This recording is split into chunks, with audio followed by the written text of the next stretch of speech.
Welcome to this video where I'm going to be reacting to Jordan Belfort selling live. This is like one of the most popular videos of his on YouTube, and it's absolute gold from a sales perspective. My name is Hayden Schapp. I work with door-to-door salesmen and help coach them to just have massive success for a 3 to 4 month period and make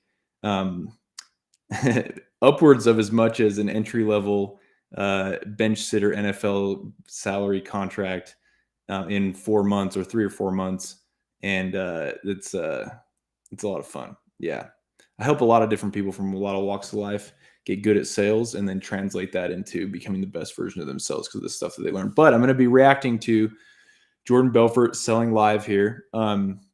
This is one of the golden hidden gems in the sales world on YouTube that I think people totally overlook because of Jordan's past.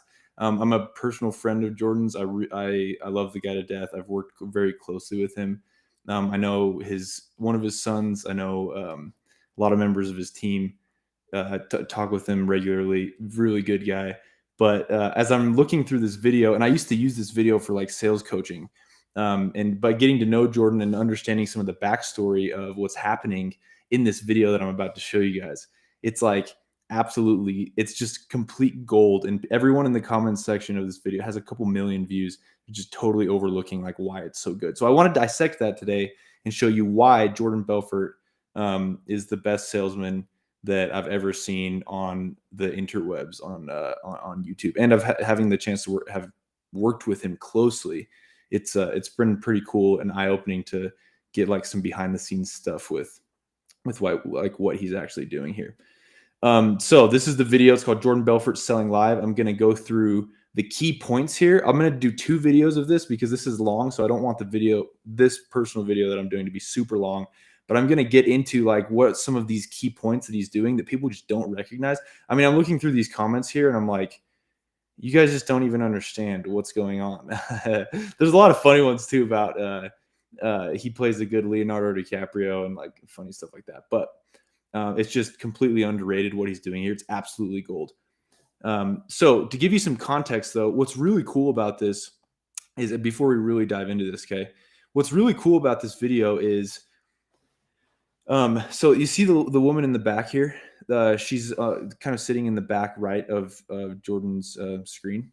So this was a business psychology group that was tasked to go see what the commonalities of the top salesmen in the world are and what types of things they're doing to get people to say yes from everywhere from anything from small transactions to really large scale transactions like investment banking, which is kind of his background in taking companies public and things like that. I'll leave all the illegality of that stuff aside because the sales stuff is still gold. Anyway, so they were tasked to go take the best salesman in the world and go give them a scenario where they have to sell to try to get the business of a dairy company that's an organic dairy company in Australia. And the plot was that the salesmen were supposed to be the investment bankers that were trying to take on their capital and do their hedging strategies and their investment strategies and help them grow their business through capital investments and help them fund their business through those capital investments. So Jordan was one of these in the group of these people that they were trying to go psychoanalyze and digest their sales tactics to see like what were the best. Okay, so here's the kicker though, before we get into this. The guy that he's selling to get his business to come with their bank, the guy that he's selling to in this role play scenario, it's a real person, and it's like from what I understand, it's a real company actually that he's selling to, but it's just a fake like setup. He's not actually getting their business because that's not Jordan. What Jordan's doing now.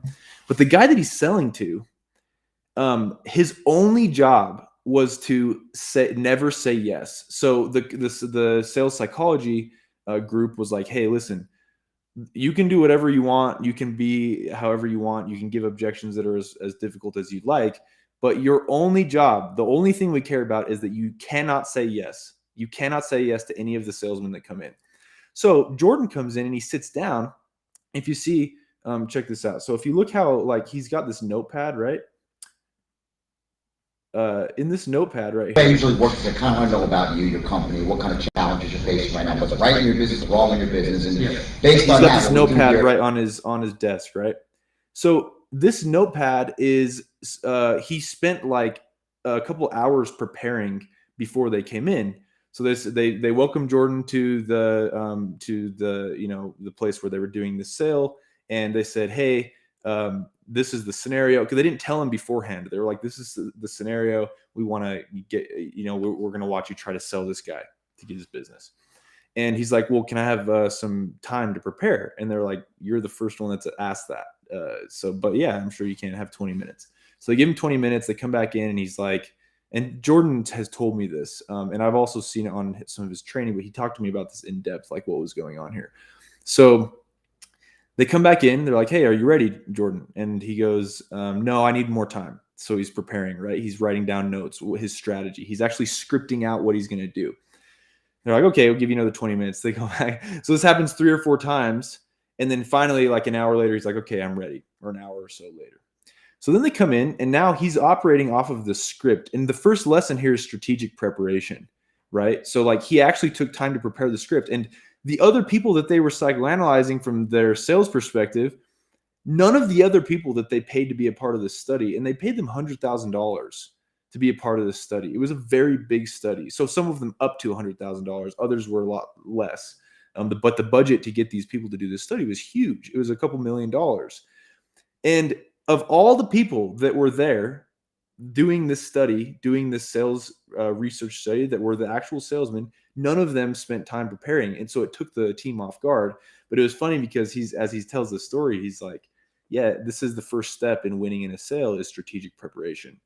Really interesting, right? And again, this is no commentary on ethics or morals or anything, because if you use sales strategies correctly, you can be a massive influence for good, ethically and morally. And so, you know, it's not a comment on him or what he's done in his life. It's literally just the sales tactics here. But go ahead, let's watch this from the beginning. And I want to show you guys a couple things here. I actually made a comment in this video just to timestamp this. But the first thing he does. Nice to meet you. Thanks for taking the meeting. Thanks for coming in. Great.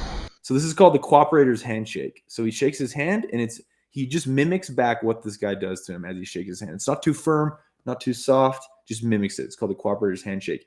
And then as he asks him this question, hey man, how's your day going? Having a good day? So far, so good. Yeah. Having a good day? So he asks with, Jordan would call this the tonality of, I really want to know, are you having a good day? So this is the introduction. Immediately he's establishing rapport through the Cooperator's handshake, and through, you having a good day? And then he's engaging, looking, smiling at him, right? One of Jordan's things that he teaches is that charisma can be learned by anyone. It's not just a natural thing, which is kind of cool. So good. Sorry, Dennis, I've only got about 20 minutes. No problem. Get it? Hopefully we get to the fun thing. Perfect. So real quick, I mean. So then the guy's like, hey, I only have 20 minutes. So hopefully we can get to the point, right? And you guys, okay, real quick. So this is a language pattern that Jordan teaches. He just says, hey, so real quick, and then gets right into it. And now what he's going to do for the first, it's really about like 8 minutes.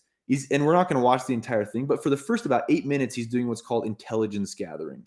So again, he only knows the scenario, but he doesn't know anything about this person. So when I watched this the first time, before I had done deep study into Jordan's work and NLP selling using NLP and through the straight line and other things, I didn't really understand what he was doing here. I'd seen this video a long time ago, when it first came out, like 3 years ago, I think is when it was. But just he kind of I guess like, the way I usually work is I kind of want to know about you, your company, what kind of challenges you're facing right now, what's right in your business, what's wrong in your business, and based on that, what we do here at LMK, it almost appears like he's rambling. Make our strategies to directly suit our. So if you listen to this, and you can watch the whole thing, I'll put the link in the description, but it almost appears like he's rambling at points, and he's not really getting to a point. But what he is doing, though, that's really fascinating, is he's intelligence gathering in kind of this unstructured way that makes it so that his client doesn't really understand what's going on, because he's gathering intelligence for the first 8 minutes that he can then use in his structure of the script that he already scripted out as he's going to go build value. So, but this first section right here, as he starts in gathering intelligence, he's also going to start building a logical case as to why this company should put their business with Jordan in his bank. our clients' needs. We have 3 areas of excellence we focus on. Mm-hmm. Capital markets, hedging strategies, commodities hedging, finance for your business. B, investment banking, meaning if you're looking to go public, raise any money for specific projects, both foreign and domestic. And lastly, of course, asset management, your land, your trucks, and trying to maximize your value there. But again, that's just broad areas. I look to each client kind of as a unique situation, and we try to kind of tailor that in. This is so good. And again, I'll do a couple different videos on this because it's kind of long. But what he's doing right now is he's building and establishing rapport. He's also starting to create the first section of his presentation, which the first section of the presentation is always focused on the logical case.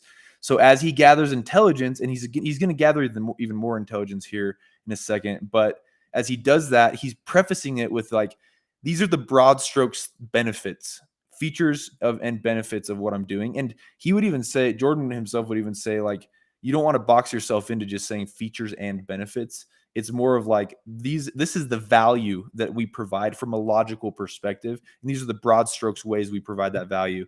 And then he's going to get into specifics here in a minute once he gets more information. But notice how he prefaces, he's like, but this is this is really interesting. How he prefaces this before he goes into true fact finding is he basically is saying like, but listen, these are the broad strokes things we do, but what we specialize in is being able to personalize this to each of our clients, which is you. So now I'm going to find out how it's personal. And that's like this, it's incredible language pattern going into the next section of this sale. So if you had to say one thing right now in your business that was kind of like giving you the most problem, what would it be? In terms of... Again, just fascinating. So again, notice the tonality with which he asked this question. If you had to say one thing in your business that was giving you problems right now, what would you say it would be? So he asks this with the paraverbal or tonality set called "I really want to know." Notice the tone. Notice his voice, like how it sounds. Like giving you the most problem, what would it be? Areas. I look to each client kind of as a unique situation. We try to kind of listen when he asks this question. You have to say one thing right now in your business that was kind of like giving you the most problem. What would it be? If you had to say one thing, right? It wasn't like if you had to say one thing right now, what would be what that was giving you problems in your business? Like, what would it be?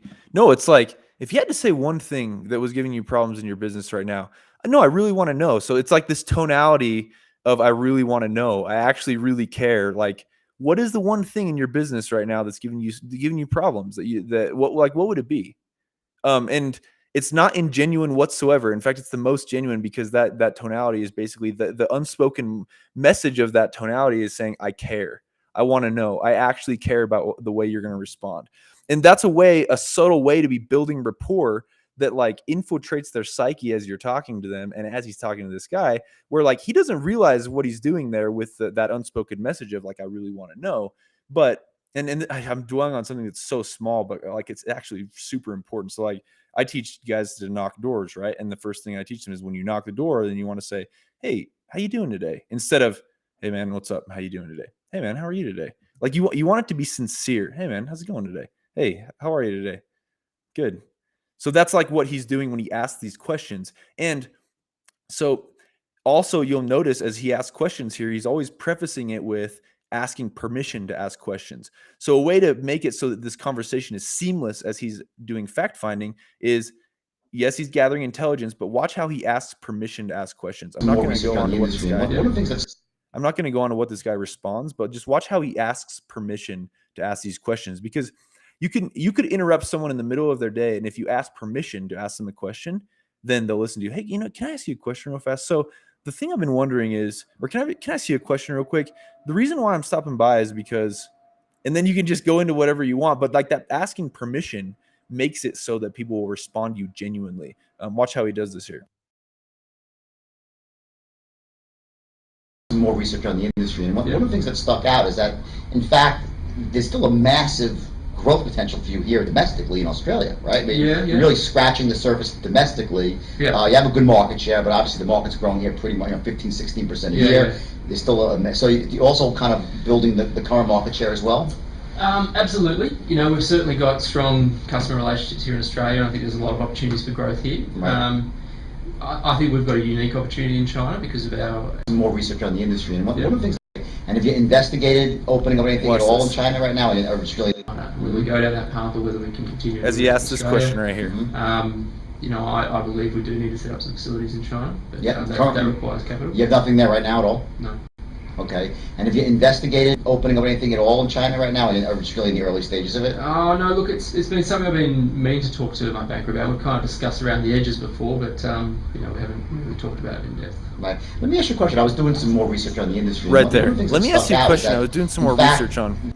So as he transitions from one topic to another, he's always going to preface it with that language pattern of, let me ask you a question. That's really interesting, and it's really powerful. So I'm going to listen again.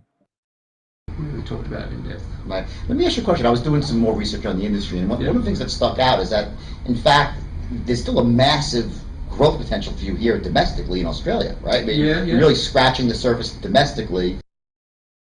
Notice how he says, hey, I was doing some research on your company. And again, he's talking with this, I really want to know, I care. Like I was doing some research on your company, and one thing as he's asking this question, it's with this tonality or this paraverbal set of I really want to know, I care. I'm very interested in helping here. And this is the thing that people miss when they listen to him is they're like, oh, this guy's so charismatic, or they'll associate like who he was in his past with like how good he is as a salesman and say, oh, he's like, he's just like sleazy or whatever. But what's actually, and it's not true. If you listen to him, he's very compelling to listen to because he is making his voice do these tonalities that imply a message that he's trying to get across, an underlying tonal message to the customer. It's like classic NLP 101. Yeah. You have a good market share, but obviously the market's growing here pretty much 15, 16% a year. Yeah. There's still so you're also kind of building the current market share as well? Absolutely. We've certainly got strong customer relationships here in Australia, and I think there's a lot of opportunities for growth here. Right. I think we've got a unique opportunity in China because of our CFO. Right. Next thing I'm going to point out is listen how intently he's listening to the person talk. So one thing that he's really good at is he's helping the guy understand that he's actually listening to him through his active listening techniques.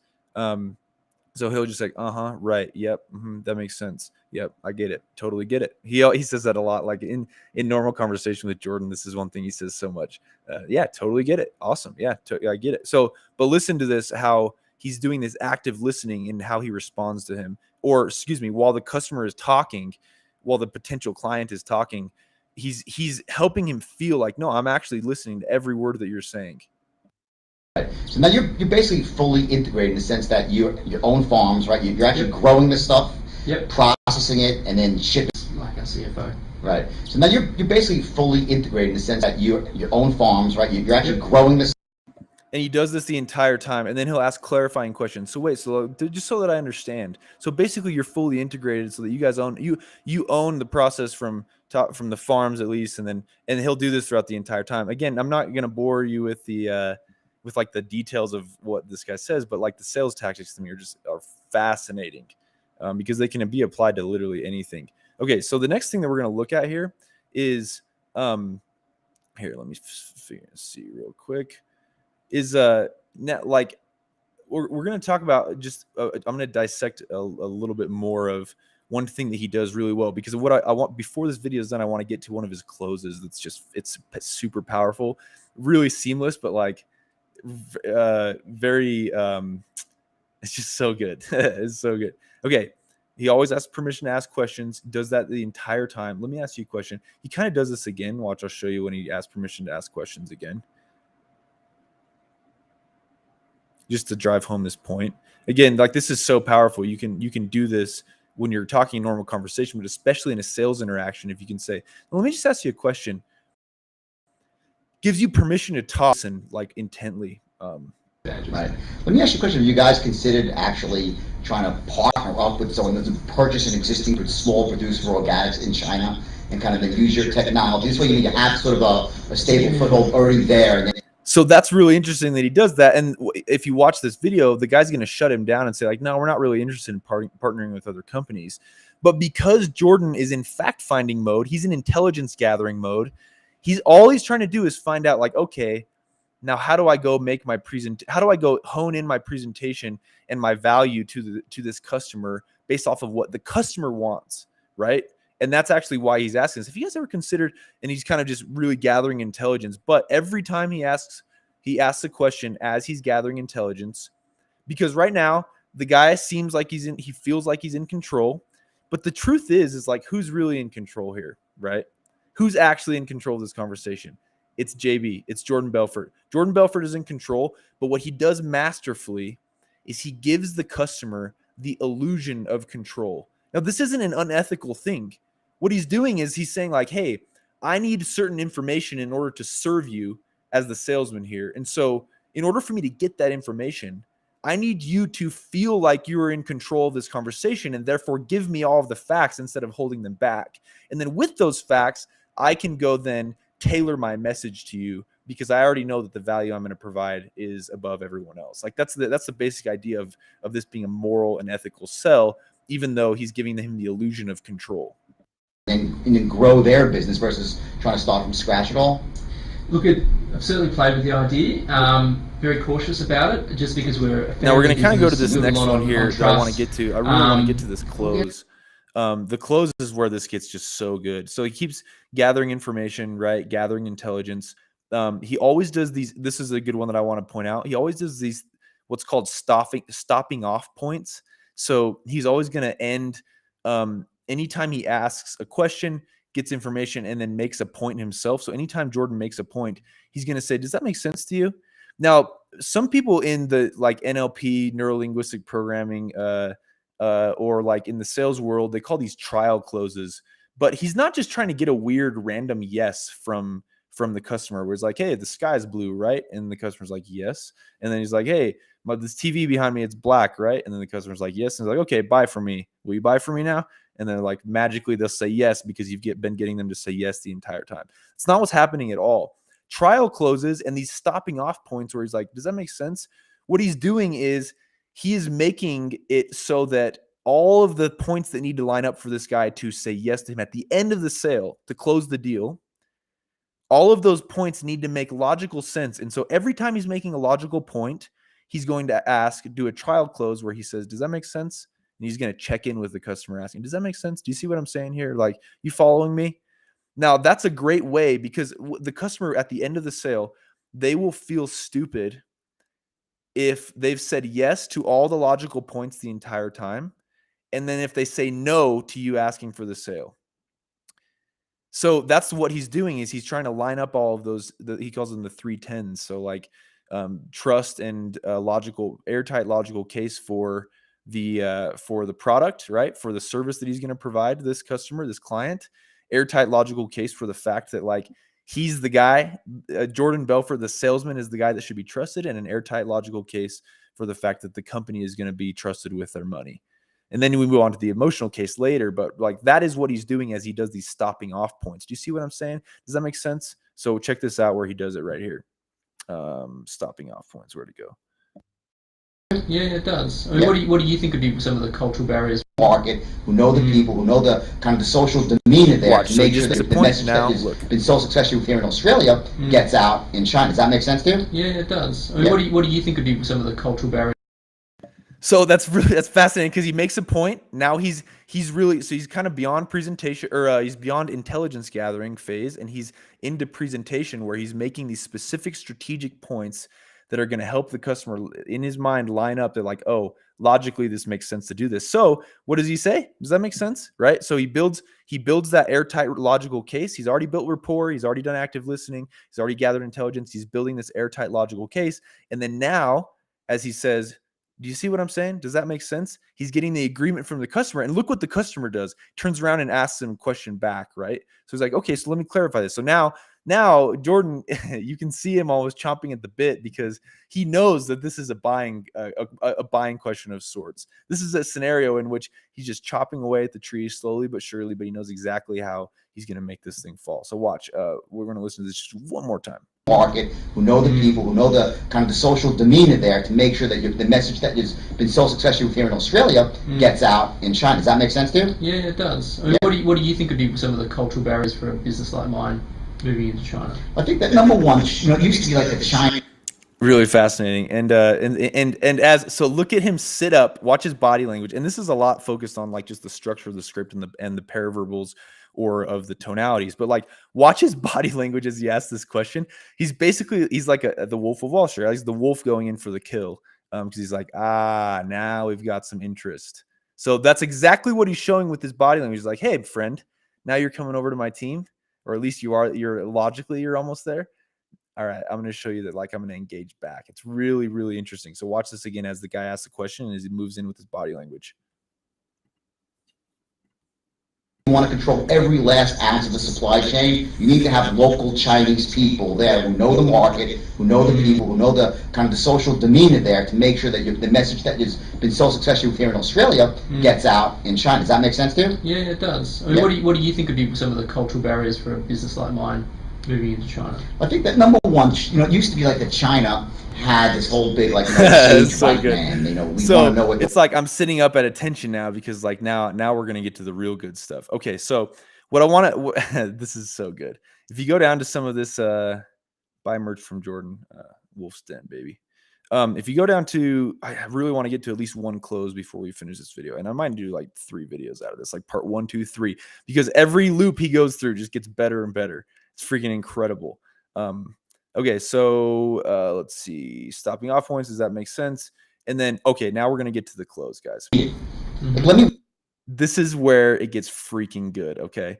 I'm going to dissect this close, and then we'll finish up. Check this out. Just watch how freaking, like, beautiful this is. It's awesome. Something that's a little bit different. And one of the first things I'd love to try is take a look at exactly what you're doing with your commodities, the hedging strategies and the currency stuff. With the stuff you're doing both in Singapore, Hong Kong, and in China. Yeah. Okay, and I want to get in there right away, straight away, and I want to go in there and give me a shot to beat it. Let me work. Give me 30 days. I'll do my trade small. Start small. Don't stop what you're doing. Put a small amount of your trades through me, and then analyze in 30 days the percentage gain. And if I'm even half as good as I say, I believe you'll be moving all your business over to me after that. That sound fair enough? Well, I mean, I'm not. It's just freaking. It's so good, especially like once you realize what's going on here. It's masterful. I mean, it's an art, really, truly. Okay, so check this out, and it's structured. The reason why I love this is because you can teach anyone how to do this, and this is actually what I do with my sales guys. I teach them how to do this stuff in a shorter way to people that they don't know, cold contacting people. It's really powerful, and they go out and they make. Some of my people are making hundreds of thousands of dollars in 4 months. Like many of them are actually, and the majority of them are making 50K plus in 4 months with this stuff. Okay, watch though. Check this out. So first thing he does in the close, when he's going and asking for the sale the first time, and he's not asking for something small, right? He's asking for this guy to put all of his business over with him. But how's he going to do that? Let's just start small. So this close, what he does is a tritonal close, and he just says, let's start small, okay?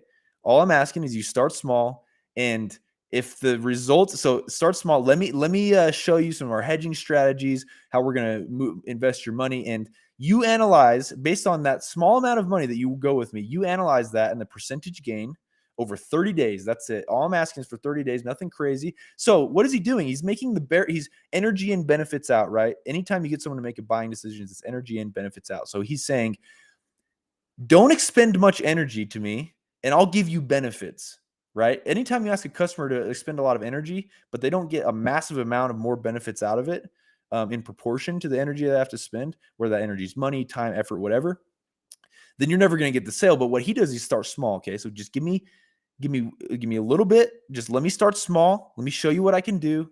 30 days, that's it. And believe me, if the results are even half as good as what I'm saying, you're going to be moving all your business over to me. Does that sound fair enough? So that's kind of, and he does this in the Wolf of Wall Street, this classic like sales stuff, but nobody really understands what he's doing. So first off, I just want to point out that in the language patterns, he is speaking in a way that is just, let's just start small.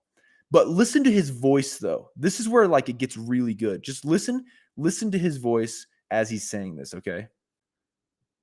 Let me work. Give me 30 days. I'll do my trade small. Start small. Don't stop what you're doing. Put a small amount of your trades through me, and then analyze in 30 days the percentage gain. And if I'm even half as good as I say, I believe you'll be moving all your business over to me after that. That sound fair enough? Good gracious. Oh gosh. Okay. So listen, the first thing that he does is he talks in certainty, right? So just give me 30 days. And then when he says believe me, he decompresses it to some sincerity so that people so that the guy really believes him. And then if it's even half as good as, then believe me, you're going to be. So he goes certainty. If it's even half as good as what I'm saying, believe me. And he always decompresses down from certainty to sincerity using, I'm talking about the tone of his voice, right? He always decompresses down from certainty to sincerity using a phrase, and it's usually believe me and honestly and trust me and believe me. If there was, you're going to be moving all your business over to me. And then the last one, he goes, does that sound fair? It makes it easy to respond to him with the way he changes his voice at the end. But that close right there it's a pattern, and he's running that pattern over and over and over again. The brilliance of his sales techniques is not that he's the only one that can do this. The brilliance of these techniques is he actually has this stuff dialed down into a way that's really powerful. He's harnessed a lot from neurolinguistic programming, from other people that I've also been studying a ton from like way back in the day that have been his mentors, and he's put it into a system, and this is his straight line system, right? Where you can run these patterns, and he can actually teach people this stuff.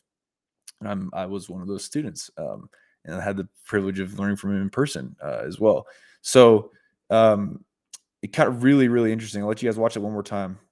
So check this out. Just watch how the tones, certainty, he's sure, he's confident, and then he goes to sincerity and believe me to sincerity, and then you can listen to the tone of voice change. Does that sound fair enough at the end? Give me 30 days. I'll do my trade small. Start small. Certainty, Don't stop what days. you're doing.